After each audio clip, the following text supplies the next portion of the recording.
Хубава си, татко, вино, име сладко, земя рай. Сърце младо и невинно, за теб трепката играй. Някои от вас може да не са чували думата татковина. Затова нека и направим кратък разбор. Коренът на думата е татко. Тълковният речник синоними са отечество, чийто корен е думата отец, което значи баща. Други синоними са бащиния, бащинкът, бащин дом, чийто корен е думата баща. Други синоними са родина, роденкът, родно място, роден край, чийто корен е думата род, а родоначалника на рода е отново бащата. Днес татковината си е тук, но татковците нещо ги няма. Според статистика на НСИ, всяко пето дете у нас е без баща. В графата татко, майките на близо 20 на 100 от пеленачетата в България пишат само неизвестен. Вие, уважаеми зрители, ще речете, че нещата са окей. Може и да е по-зле. В САЩ делът на тези деца е 43%.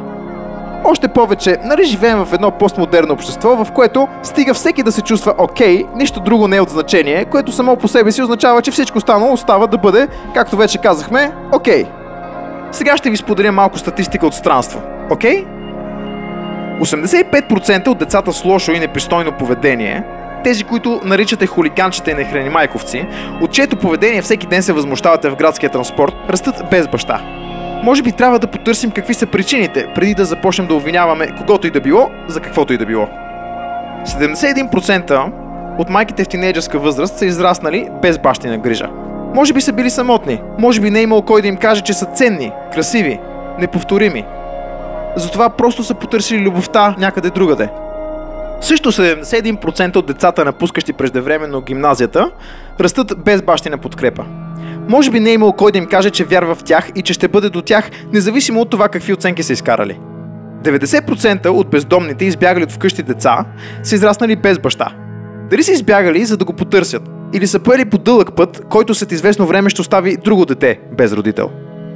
А знаете ли, че 75% от зависимите от алкохол и наркотични вещества младежи са отраснали без баща около себе си? Може би знаят, че няма кой да ги чака вечер късно от дома и да се притеснява за тях. В този ред на мисли, бъдете благодарни за досадните си родители, които непрекъснато ви звънят след 10 вечерта да питат къде сте. 80% от изнасилвачите са отраснали в дом без бащин пример. Може би не е имал кой да покаже на тези момчета как да спечелят сърцето на дадено момиче. Или може би е нещо друго. 63% от самоубийствата сред младите са извършени в семейства, в които няма баща. Може би в последните секунди от живота си, всяко едно от тези деца е осъзнавало, че няма да липсва на никого. Нали мама непрекъснато му повтаря, че е плод на грешка? Дали? Или трябваше да се роди? Да продължи да живее? 85% от непълнолетните и малолетни затворници са израснали в домове без баща. Може би са станали престъпници, направили са нещо лошо според нашите критерии, просто защото са имали нужда от малко внимание. Може би нашето внимание, вниманието на мен и на вас, които в момента си сърфираме безгрижно в нета, нехайки за нищо и за никого. Какво беше? Важното е на мен да ми е окей. Нали така? 73% от непълнолетните убийци са отраснали без баща. Може би станаха твърде много предположения. Може би каквото и допускане да направим, няма да бъде вярно. Може би трябва да спрем да правим едностранчеви заключения. Може би е крайно време да осъзнаем своята слабост. Това, че сме неспособни да спасим света и да признаем своята безпомощност.